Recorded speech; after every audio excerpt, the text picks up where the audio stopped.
Look, dude, this is absolutely hilarious. So I had to actually cover this. I had to bring this up because this is too funny how this man just spoke to the entire Western player base of Final Fantasy XIV and in the broader scope, the general MMO community. But in regards to this is Final Fantasy XIV. And for those who are not aware, there's a big controversy with a mod called Mare. And this whole smorgasbord, people being upset with it. And here recently, well, in the last 24 hours, Yoshi P, which of course is the director over Final Fantasy XIV and the producer. Yoshi P, otherwise known, well, not otherwise known, his name is Naoki Yoshida, but he goes by Yoshi P. That's how the community knows him. Released a statement talking about the mods and, explaining to people why Mare, mods like Mare were taken down and why they are not mods that should be there and why they could be problematic or troublesome. But the thing here, it's not necessarily about him just discussing this. It's about how he worded this. It is hilarious because it really shows how dumbed down Western society has become, where you have to talk to them like this. It's hilarious, but let's dive in. But first, be sure to like and subscribe. It helps out tremendously. Thank you very much. So here we have a whole freaking note that Yoshida put up on the Final Fantasy XIV site that goes over mods and what he kind of thinks of mods and why mods can be problematic. Now, to any normal, logical, easy to understand person who just understands life and understands differences and understands logistics behind things, there's no reason to explain this. We all understood why Mare was banned. Okay, for those who need a little bit, history, well, not even history, but quick rundown on Mare. Mare is a mod that you install and then it can be shown server side. So like you have to install it and other players have to install it. So if you all have Mare installed, you can all see the customizations. And so it's meant to customize your character, make them different. Maybe if you want your character to appear like they have a super duper legendary weapon that you can only get from spending a lot of time in the game in, well, you can do that. And now it looks like you appear like you have this weapon to the players who also have this mod installed. Not to the normal players on the server. To normal players on the server, you just look like you're just wearing nothing. Okay, so you're just like default gear. Okay, but to the people who have this installed, you look like you have this. Okay, so that's how that works in regards to Mare. But of course, it is notoriously known for you could figure there's a whole bunch of freaking it's instead of Final Fantasy, it's Final Fans. You get where I'm going with that. Pretty much just take everything off, and then you have a whole bunch of people just RPing and going crazy because they have not touched skin and who knows how long, and they could never get a date. So things get weird on the internet, as they tend to do. And that was the case with Final Fantasy XIV. And the issue with this, of course, falls into the fact that a lot of this stuff is posted on social media outside of Final Fantasy XIV. So now you are taking this intended game and you are stripping these characters of their clothes and you're putting this on social media. And now other companies or the potential sponsors or regulators in different countries are seeing this and they're going to associate this with the project that is Final Fantasy XIV. And then there becomes a whole legality issue behind this. And that's kind of what he discusses within this as well when he goes into it. But I would read over this, but I'm not going to because it's way too long. And quite frankly, this very reason why I'm not going to read over it is the exact same reason why it had to be explained the way that it had to be explained. And also why, even though he explained it so well, there's still a whole bunch of people who are going to be like, oh, well, no, have Yoshi P. Oh, no, we want Mare back. No, well, that's just dumb. No, you're ruining the community. Because people just aren't smart enough to understand this. That's like when it comes down to it, that's just it. They don't have the reading comprehension. And this whole thing is worded like it's to a 5-year-old. I'm not even kidding you. This whole thing is worded like you're speaking to a 5-year-old because you have to break it down for the Western community in this regard in order for them to understand it, which is freaking hilarious if you ask me.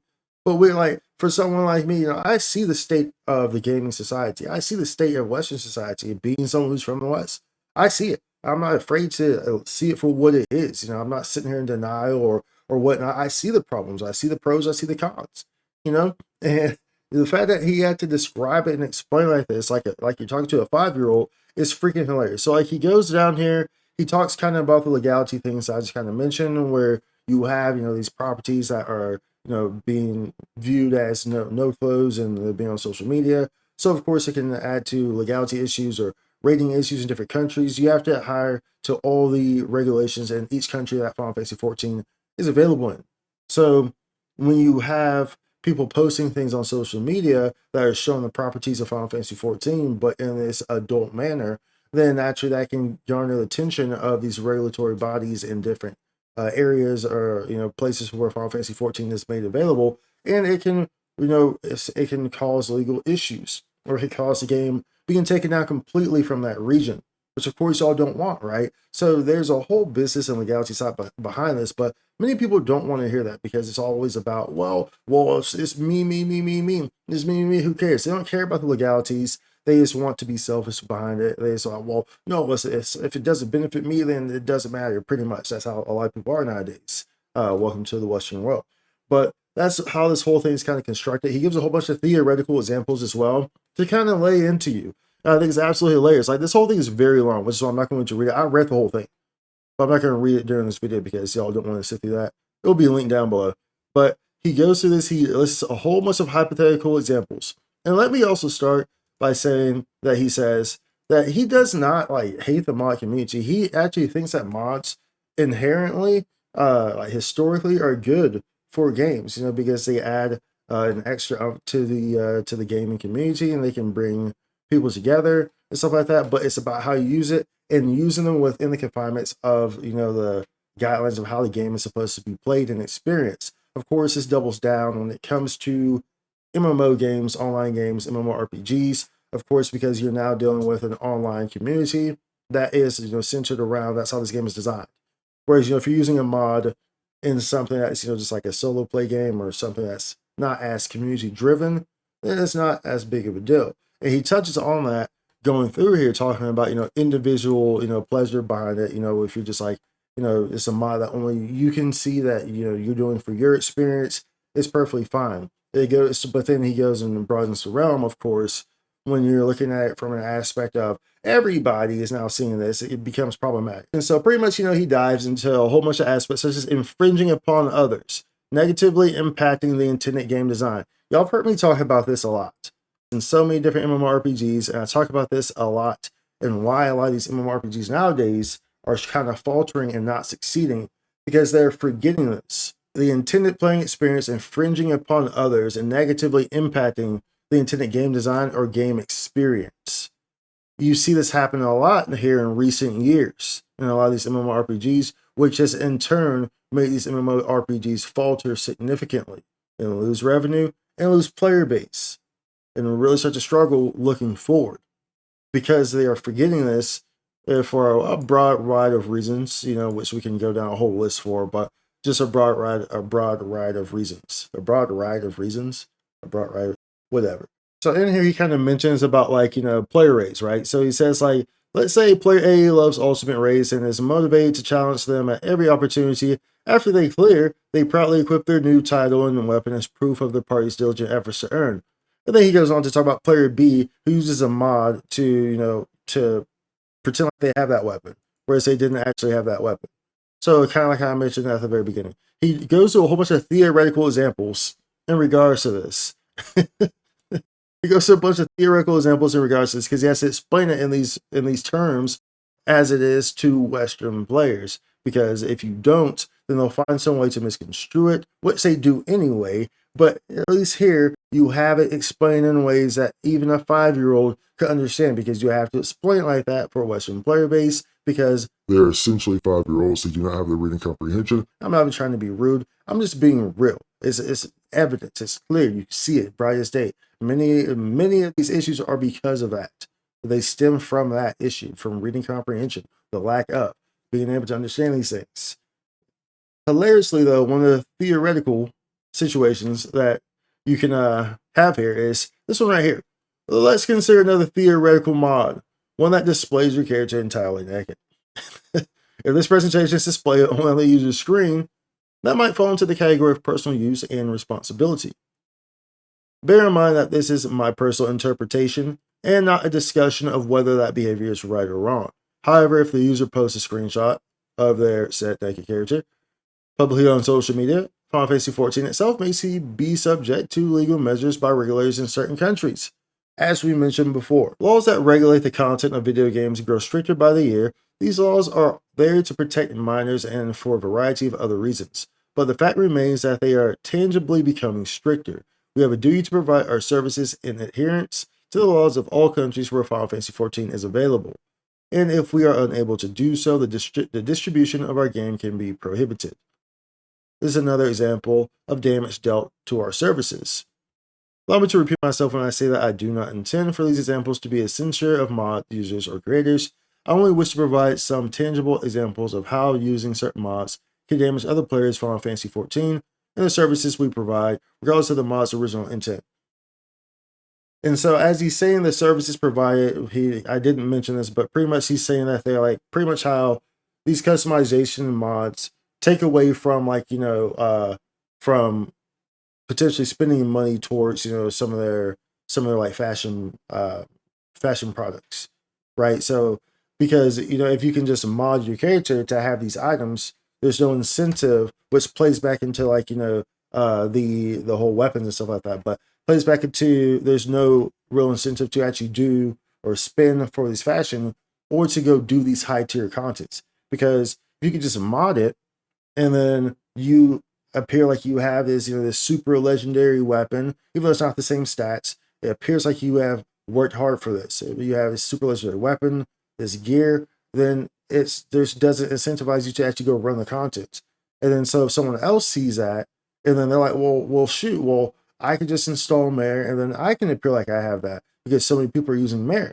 And now it takes away from the whole experience, because now you have people wondering, well, I can just install it and then I can have it. I don't have to do this other stuff, which takes away from the intended gameplay, the intended experience, and ruins the experience not only for the people using Mare, but for the people who are not using Mare as well, because it hurts the intended experience of the game. So you see, there's a whole thing here, but many people are not going to hear that.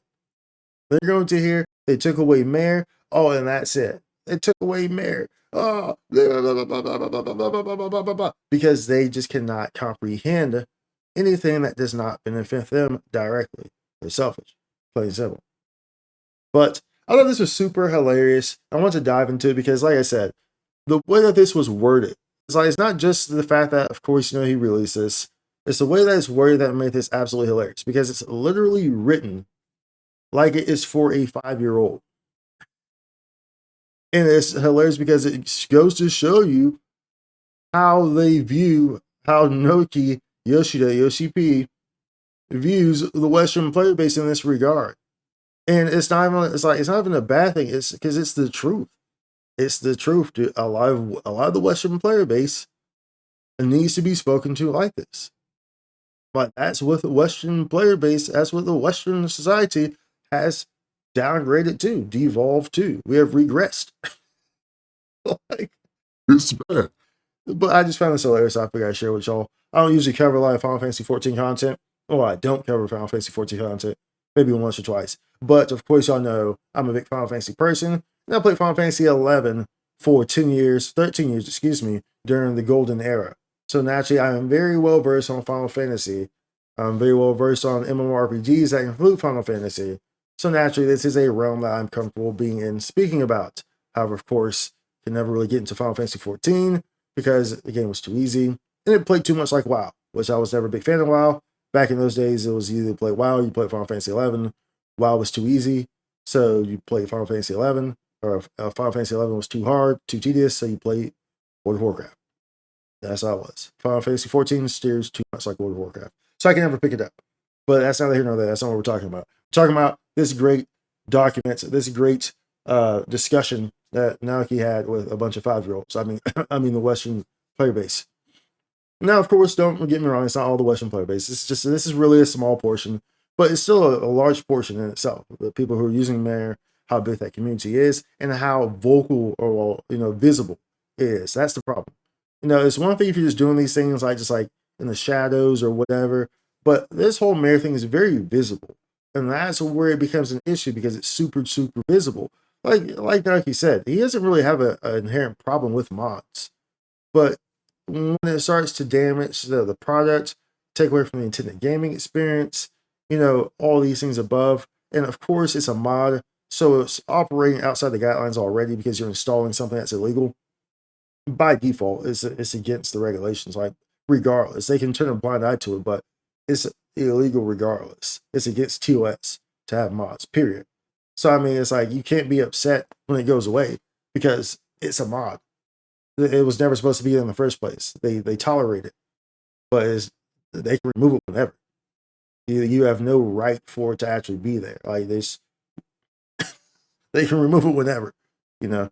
But it is what it is. At any rate, y'all, be sure to comment down below. Let me know what you think about this whole situation. I think it's freaking hilarious. I'll link this in the Japanese version in the description. And be sure to like, subscribe. I will see you in the next one. Much love. Spikes content.